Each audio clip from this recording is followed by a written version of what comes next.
오늘 사도신경 우리 올 한 해 특별히 상반기 동안 같이 나누겠다고 말씀을 드렸습니다.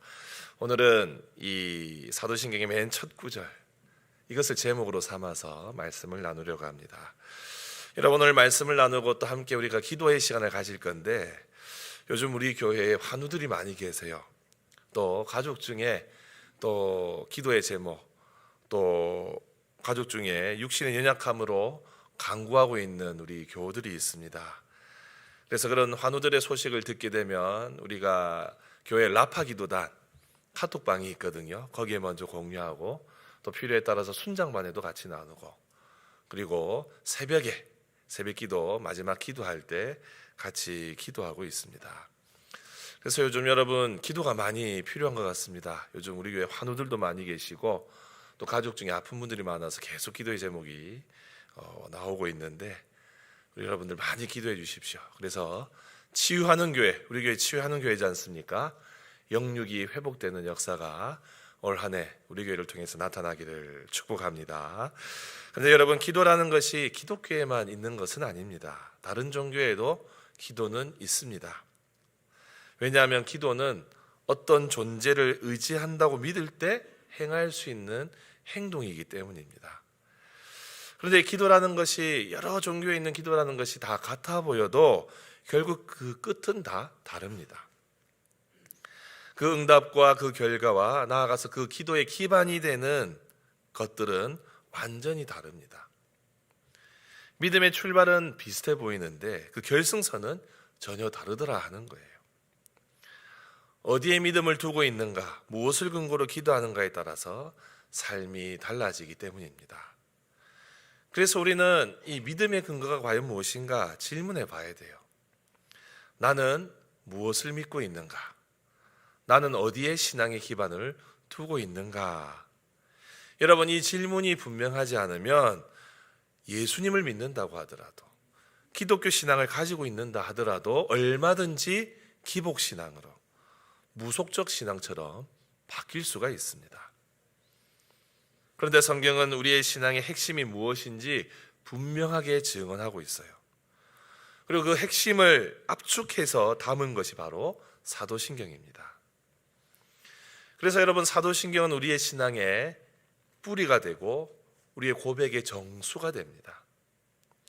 초대교회 성도들은 생명을 걸고 이 신앙 고백을 했어요. 세례를 받을 때 입을 모아서 선포했던 신앙의 표준이 이런 사도신경과 같은 고백들이었습니다. 여러분, 사도신경에 대해서 이런 질문들을 하세요. 목사님, 사도신경 12사도가 지은 것입니까? 라고 물어보십니다. 우리가 쉽게 이해하기로 12사도가 하나씩 고백해서 그걸 모은 것이 사도신경이다, 일반적으로 그렇게 이해하는 분들이 계신데 사실 그렇지는 않아요. 초대교회 때 믿었던 우리 사도들을 통해서 전해진 교훈들을 하나하나 공동체가 모아보니 바로 이 사도신경의 고백들이 되었다 하는 거예요. 그래서 우리는 예배 때마다 사도신경으로 우리의 믿음을 고백합니다. 곧 이것이 초대교회의 신앙의 고백이기 때문이죠. 네, 여러분, 오늘 우리가 나누는 이 사도신경에서 제일 먼저 고백되는 내용이 무엇입니까? 바로 오늘 우리의 설교 제목과 같은 고백이에요. 어떻게 시작합니까? 전능하사 천지를 만드신 하나님 아버지를 내가 믿사오며. 여러분, 우리의 신앙은 하나님은 전능하시다, 그리고 하나님은 천지를 창조하셨다는 이 사실에서 출발합니다. 우리의 믿음이 이 고백을 통해서 시작이 되고 이 고백을 통해서 점점 더 성장하게 되어 있어요. 우리가 만나는 복잡한 현실, 혼란스러운 현실, 흔들리는 시대 가운데서 우리를 붙들어주는 고백의 출발이 바로 오늘 전능하신 하나님, 창조주 하나님이라는 고백입니다. 오늘 먼저 우리가 믿어야 할 것 첫 번째는 하나님의 전능하심이에요. 성경은 태초부터 하나님이 전능하신 분임을 선언하고 있습니다. 우리 창세기 1장 1절 다 암송도 하실 수 있으시죠? 같이 읽어봅시다. 시작. 태초에 하나님이 아멘. 여러분, 아무것도 없는 세상, 아무것도 없는 가운데 하나님께서 말씀으로 이 세상을 이루셨습니다. 이것이 바로 하나님의 전능하심이에요. 여러분, 우리가 예수님을 구주로 영접하고 나면 세상이 다르게 보이기 시작합니다. 내가 이 땅에 왜 태어났는지, 내가 무엇을 위해서 살아가야 하는지, 인생의 방향과 목적이 점점 분명해집니다. 주님을 만나기 전에는 나는 어디서 왔는가? 나는 무엇을 위해서 살아가야 하는가? 나는 어디로 가야 하는가? 하는 질문에 혼란스러웠다면 하나님을 만난 이후에는 이 질문들에 대해서 우리가 조금씩 대답할 수 있게 됩니다. 이 인생의 질문에 대한 첫 대답이 바로 전능하신 하나님에서 출발해요. 하나님이 전능하시다라는 진리는 우리가 막막한 현실 가운데, 인생이 막막할 때 붙들어야 될 진리입니다. 여러분, 요즘 우리가 새벽마다 창세기를 계속 살피고 있지 않습니까? 이 창세기 안에 하나님의 전능하심의 고백이 정확하게 드러나고 있어요. 여러분, 요즘 새벽에 우리가 누구의 인생을 살피고 있습니까?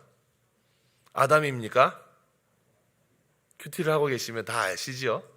아브라함의 삶을 우리가 살피고 있어요. 가만히 보면 이 창세기 속에 아브라함의 가문을 하나님께서 온전히 세워나가시는데 그 이야기에 중요하게 나타나는 우리 하나님, 바로 전능하신 하나님이라고 계시하고 계세요. 아브라함의 이야기를 한번 살펴봅시다. 하나님께서 아브라함에게 자손을 주시겠다, 이 자손의 축복을 약속하셨지만 아브라함은 이것을 다 기다리지 못하고 하갈을 취해서 이스마엘을 낳게 됩니다. 이 과정 속에서 온 가정이 굉장히 혼란스러움을 겪어요. 갈등이 일어납니다. 또 이 하나님의 약속은 점점 더 멀어지는 것처럼 느껴지게 됩니다. 아브라함이 이렇게 하갈을 통해서 이스마엘을 낳은 후에 하나님께서 아브라함의 인생 속에서 침묵을 하세요. 13년 동안 침묵을 하십니다. 그리고 이제 더 이상 인간적으로 자녀를 낳을 수 없는 나이 99세가 될 때까지 하나님 침묵하고 계시다가 99세 때, 아브라함이 99세 때 나타나서 말씀하세요. 그때 하나님께서 어떻게 말씀하시느냐? 창세기 17장 1절입니다. 우리 한번 읽어봅시다. 시작. 나는 완전하라. 아멘. 하나님께서 13년 동안 침묵하셨다가 아브라함이 어떻게 나타나셨습니까? 전능한 하나님이다. 여러분, 우리가 더는 방법이 없을 때가 있습니다. 인생의 문제를 해결해 나갈 때 이제 더 이상 방법이 없구나, 포기하게 되는 그런 시점들이 있어요. 여기까지가 한계구나, 여기가 끝이구나 하는 순간이 분명히 있습니다. 그런데 바로 그때 하나님께서 일을 시작하세요. 하나님의 전능하심은 우리가 낮아질 대로 낮아지고 우리가 할 수 있는 것이 아무것도 없을 때, 우리가 가진 것 모든 것이 고갈되고 우리의 자원이 모든 것이 다 소진된 뒤에 그 하나님의 전능하심이 선명하게 드러납니다. 하나님께서는 아브라함의 가문 속에서 이렇게 역사를 시작하세요. 전능하신 하나님으로. 그 전능하신 하나님이 99세 때 아이를 가질 수 없는, 사례도 아이를 가질 수 없는 그 몸에서 이삭을 태어나게 하십니다.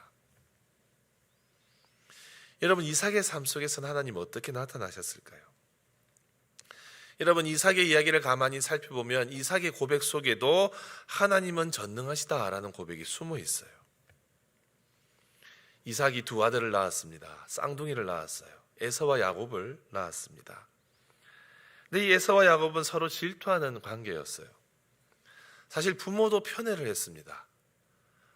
이 이삭은 누구를 사랑했습니까? 큰아들 에서를 사랑했어요. 어머니 리브가는 누구를 사랑했습니까? 야곱을 사랑했어요. 야곱은 에서의 장자권을 가지고 싶어 했습니다. 그 장자권이 부러워서 팥죽 한 그릇에 에서로부터 이 장자권을 삽니다. 그런데 결국 이 야곱은 이 장자 에서가 받아야 할 축복을 빼앗아 버려요. 이삭이 나이가 많아서 이제 큰아들에게 축복을 내리려 할 때 야곱이 어떻게 하죠? 형님 에서로 변장을 하여서 아버지에게 가서 형님이 받아야 될 그 복을 가로채 버립니다. 그래서 형님을 피해서 도망을 가게 되었어요. 그때 야곱은 자신의 이삭은 야곱을 보내야 되는데 보내기 직전에 불러서 축복을 합니다. 어떻게 축복을 하느냐? 창세기 28장에 이렇게 이야기를 해요. 일어나 밧담 하람으로 가서 내 외조부 부두엘의 집에 이르러 거기서 내 외삼촌 라반의 딸 중에서 아내를 맞이하라 라고 한 이후에 전능하신 하나님이 내게 복을 주시어 내가 생육하고 번성하게 하여 내가 여러 족속을 이루게 하시고, 전능하신 하나님이 너를 통해서 가문을 이어가게 하실 것이다. 그렇게 복을 내리고 있어요. 아브라함에게 허락하신 복을 내게도 주시되 내가 너와 함께 내 자손에게로 주사 하나님이 아브라함에게 주신 땅 곧 내가 거류하는 땅을 내가 차지하게 하시기를 원한다. 이렇게 축복하고 있습니다. 여러분 가만히 보십시오. 이렇게 좌충우돌하는 집안인데도 이들 가문에는 전능하신 하나님을 믿는 믿음이 있었어요. 이 전능하신 하나님을 믿는 믿음은 아브라함, 이삭에 이어서 야곱에게도 그대로 전수됩니다. 삼촌 라반의 집에서 갖은 고생을 다하고 고향으로 이제 돌아오게 되죠. 그때 형님 에서가 자기를 죽일 수도 있었는데 그런 위험을 무릅쓰고 고향으로 돌아와야 했을 때 바로 그때 야복 강가에서 이 야곱은 하나님을 만납니다. 하나님을 만난 이후에 하나님께서는 에서와의 관계도 풀리게 해주시고 그래서 야곱은 형님 에서를 통해서 하나님의 얼굴을 보는 은혜를 경험해요. 그리고 이후에 자신의 삶을 돌아보면서 베델에 가서 제사할 때에 하나님께서 그에게 이렇게 나타나십니다. 창세기 35장에 보면 하나님이 이렇게 말씀을 하세요. 한번 우리 창세기 35장 10절 읽어보겠습니다. 시작. 하나님이 그에게 이르시되 내 이름을 다시는 야곱이라 부르지 않겠고 이스라엘이 내 이름이 되리라 하시고 그가 그의 이름을 이스라엘이라 부르시고 하나님이 그에게 이르시되 나는 전능한 하나님이라 생육하며 번성하라. 한 백성과 백성들의 총회가 내게서 나오고 왕들이 내 허리에서 나오리라. 아멘. 어떻게 말씀하십니까? 나는 전능한 하나님이라. 여러분, 아브라함의 가문 속에서 하나님은 전능하신 하나님 되셨습니다. 아브라함과 이삭과 야곱 모두 인간의 능력으로는 어떤 불가능한 현실과 상황에 봉착했을 때에 하나님께서는 전능하신 하나님으로 그들에게 나타나셨어요. 그래서 여러분, 전능하신 하나님을 믿는다는 것은 하나님은 능치 못할 일이 없으신 분이시라는 것을 믿는 겁니다. 우리가 인생의 막다른 골목에 섰을 때에 전능하신 하나님의 이름을 그래서 불러야 하는 거예요. 사랑하는 성도 여러분, 혹시 현실이 막막하십니까? 막막한 골목에 다다른 것처럼 느껴지실 때가 있으십니까? 반복되는 일상 속에서 무료함과 무력감을 느껴서 내가 인생을 왜 살아야 되나? 이것이 인생을 사는 것인가? 그렇게 생각하는 분들 계십니까? 오늘 이 에서와 야곱처럼 관계의 아픔, 깨어진 아픔 때문에 고통받고 계십니까? 오늘 말씀에 아브라함의 하나님, 이삭의 하나님, 야곱의 하나님은 깨어진 관계를 회복시키시는 전능하신 하나님이십니다. 임신할 수 없는 그 몸에 태의 문을 열어주셔서 그 약속을 지키시는 신실하신 하나님, 바로 그 하나님은 전능하신 하나님이시더라 하는 거예요. 그러므로 여러분들의 인생의 난관에 봉착하게 될 때에, 정말로 이 막막한 현실을 마주하게 될 때에 전능하신 하나님의 이름을 부르시기를 바랍니다. 우리는 때로는 내가 원하는 대로 삶이 풀어지지 않을 때가 너무 많고, 또 내가 기도한 대로 응답받지 못해서 소망을 잃고 좌절하고 살아갈 때가 참 많습니다. 그래서 이 하나님의 전능성을 의심할 때가 있어요. 그런데 여러분, 그것은 불신앙이에요. 내가 소망하고 희망하는 것보다 더 좋은 일을 계획하시고 더 좋은 소망들을 부어주시는 분이 바로 전능하신 하나님이십니다. 그러므로 여러분, 막막한 현실, 답답한 현실에 마주할 때 전능하신 하나님 앞에 서시기를 바랍니다. 그때 불가능한 현실을 새롭게 하시고 답답한 현실을 시원하게 뚫어나가시는 그 하나님의 은혜들을 우리 모두가 경험하게 될 것입니다. 전능하신 하나님을 붙드시고 우리의 앞날을 시온의 대로로 활짝 여시는 그 은혜를 날마다 누리시기를 주님의 이름으로 축복합니다. 우리가 오늘 말씀에서 또 믿어야 될 것 한 가지가 더 있어요. 그것은 바로 천지를 지으신 창조주 하나님입니다. 여러분, 오늘 우리가 믿어야 될 두 번째 교리가 하나님은 창조주 되신다는 거예요. 우리 1절과 3절을 다 같이 한번 읽어보겠습니다. 시작. 태초에 하나님이 천지를 창조하시니라. 하나님이 이르시되 빛이 있으라 하시니 빛이 있었고. 아멘. 여러분, 우리는 하나님이 천지를 창조하실 때 무에서 유를 창조하신 것을 믿습니다.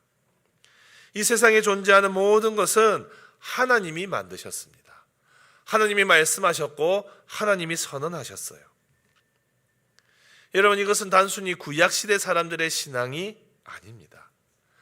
구약시대 사람의 신앙으로 머물러 있는 진리가 아니에요. 신약시대의 그리스도인들도 같은 신앙을 이어갔습니다. 그리스 로마 철학이 번성하고 그런 정치 철학으로 지배되었던 그 시대에도 하나님이 모든 것을 세상을 그 말씀으로 만드셨다는 것, 그 믿음을 지켜나갔어요. 그래서 히브리서 11장에 보면 믿음으로 모든 세계가 만들어졌다고 고백합니다.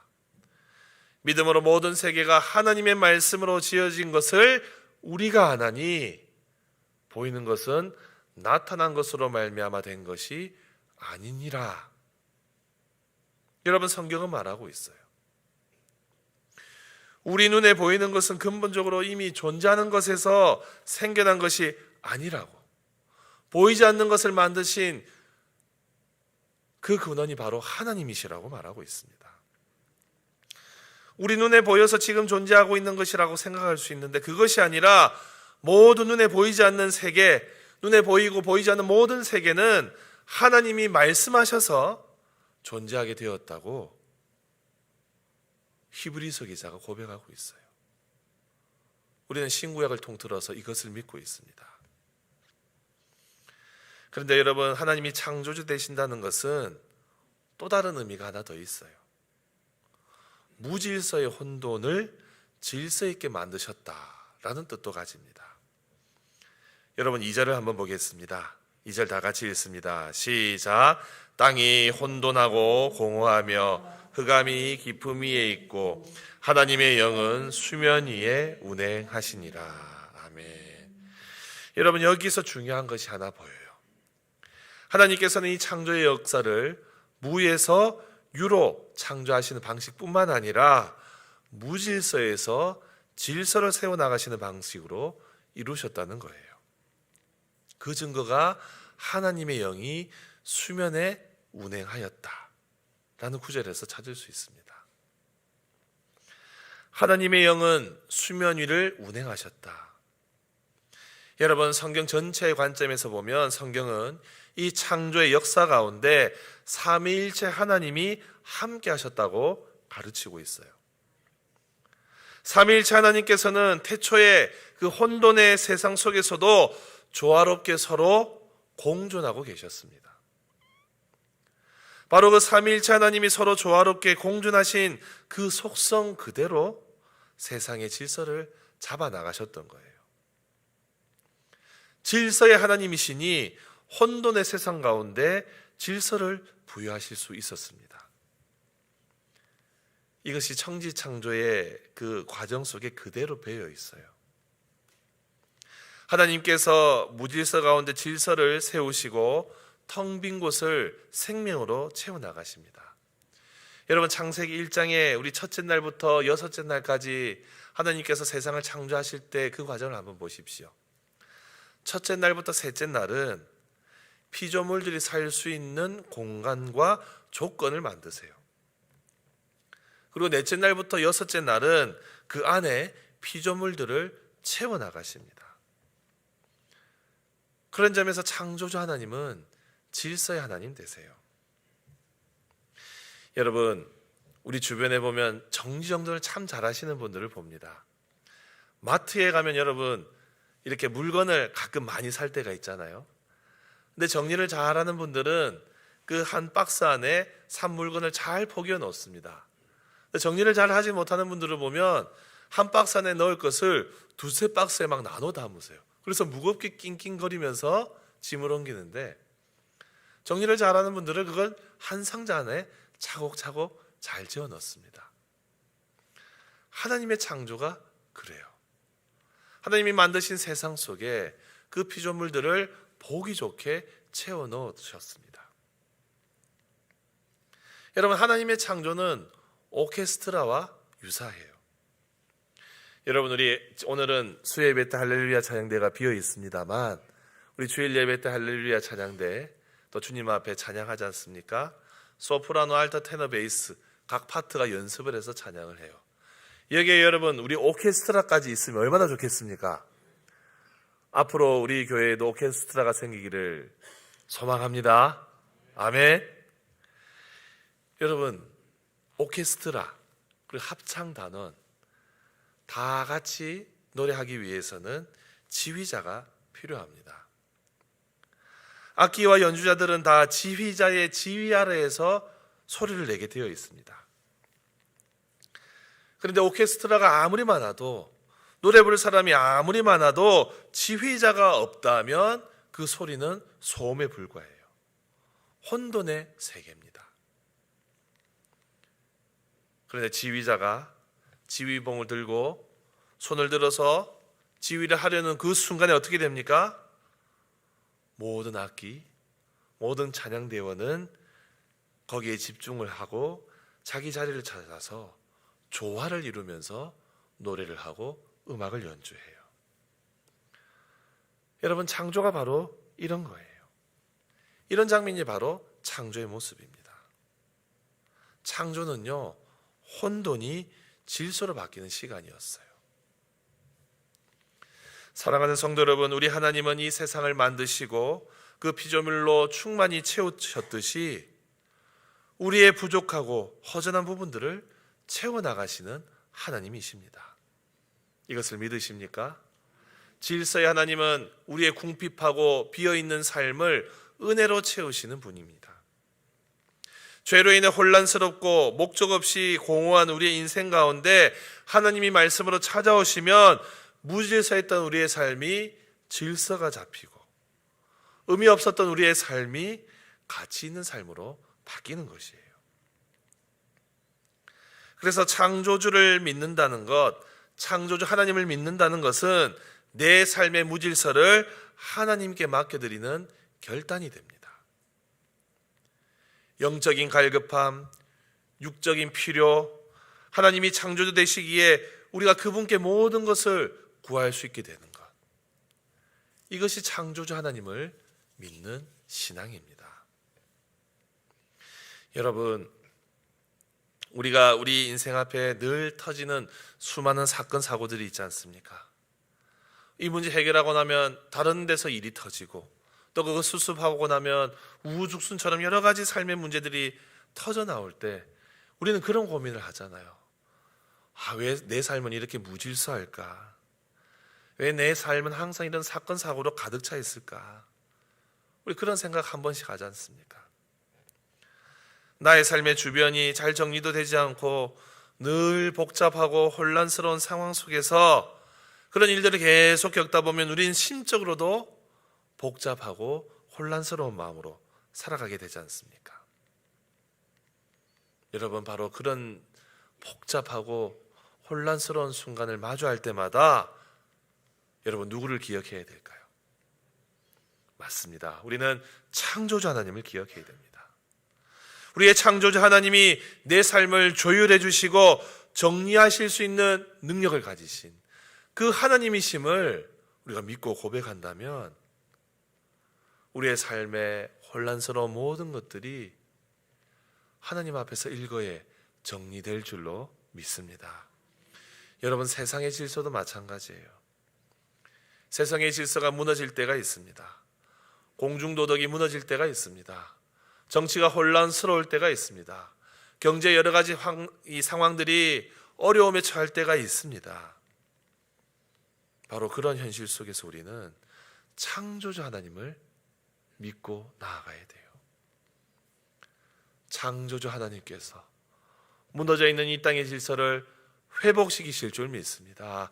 이 땅에 무너져 있는 정의와 공의, 이 땅에 무너져 있는 이 경제 질서를 창조주 하나님께서 질서 정연하게 조화롭게 만드실 수 있는 줄 믿습니다. 여러분, 우리가 이러한 고백으로 나아가야 됩니다. 그러할 때에 무너져 있는 정치도 회복이 되고 무너져 있는 경제도 회복이 되는 역사를 우리가 보게 될 것입니다. 그래서 여러분, 오늘 말씀은 중요한 결론을 우리에게 도전해요. 바로 이 창조주 하나님, 전능하신 하나님이 과연 우리에게 누가 되시느냐? 어떤 분이시냐? 오늘 이 사도신경은 창조주 하나님, 전능하신 하나님이 우리의 아버지 되신다고 가르치고 있습니다. 여러분, 따라해 봅시다. 그 전능하신 창조주 하나님이 우리의 아버지 되십니다. 여러분, 성경은 우리에게 예수님을 믿는 자에게 하나님을 아버지로 부를 수 있는 특권을 주셨다고 가르칩니다.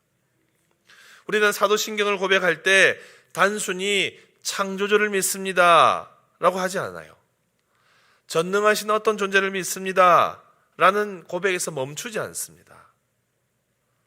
바로 그 하나님이 아버지 되신다고, 하나님 아버지를 믿사오며 라고 고백해요. 여러분, 이 고백이 놀라운 이유는 온 우주를 만드신 그 압도적인 권능의 주인이 바로 나의 아버지 되신다는 거예요. 여러분, 우리는 이 믿음을 확실히 가져야 됩니다.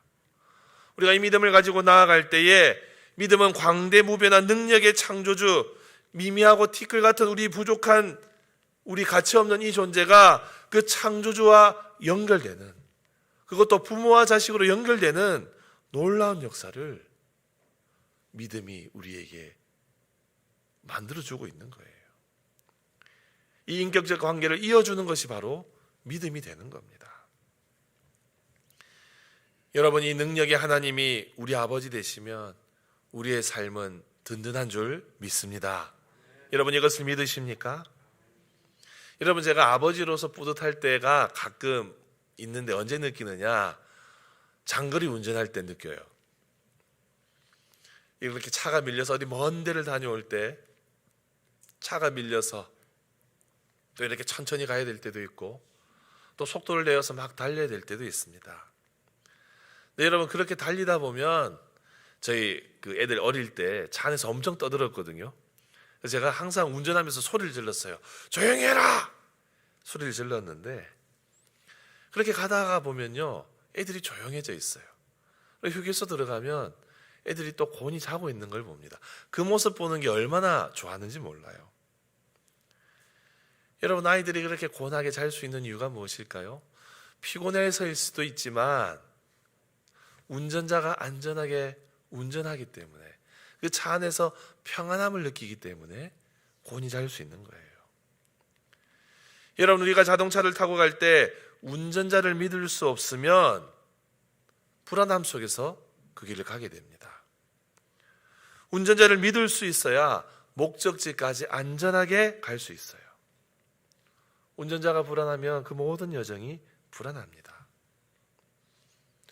우리의 인생의 여정도 마찬가지예요. 누가 운전대를 잡고 있는가에 따라서 우리의 마음이 흔들리기도 하고 평안하기도 합니다. 그럼 여러분, 우리의 운전자는 과연 누구십니까? 방향을 모르고 길을 헤매고 실수하는 사람에게 그 운전대가 잡혀 있습니까? 아니면 전능하신 하나님이, 아버지 되신 하나님이 우리의 운전대를 잡고 계십니까? 세상은 끊임없이 물어요. 네가 가진 것 무엇이 있느냐? 네가 의지하는 것이 과연 무엇이냐? 너는 너의 힘을 개척해 나가고 이 너의 앞날을 개척해 나갈 수 있는 그런 능력을 가지고 있느냐? 그런 것을 묻지만 믿음은 다른 질문을 우리에게 합니다. 너의 아버지가 누구시냐? 여러분, 이 질문 하나가 우리의 삶의 중심을 바꾸어 주어요. 내 아버지가 누구신지를 알면 내가 누구인지, 내가 어디로 가는지, 무엇을 두려워할 필요가 없는지 분명히 깨닫게 됩니다. 그러므로 여러분, 내가 믿는 하나님이 창조주 되신다는 것을, 내가 믿는 하나님이 전능하시다는 것을, 그리고 내가 믿는 하나님이 나의 아버지 되신다는 것을 의심하지 마시기 바랍니다. 이 믿음을 붙잡고 나아갈 때, 혼란스럽고 막막하고 무엇을 해야 될지 모를 때 든든한 아버지가 되어주셔서 우리를 지켜주시는 그 은혜가 우리의 삶 속에서 넘칠 줄로 믿습니다. 이번 한 주간도 전능하신 하나님, 창조주 하나님, 우리의 삶을 질서 있게 조화롭게 만드시는 아버지 하나님만을 믿고 살아가시는 우리 모두가 되시기를 주님의 이름으로 축복합니다.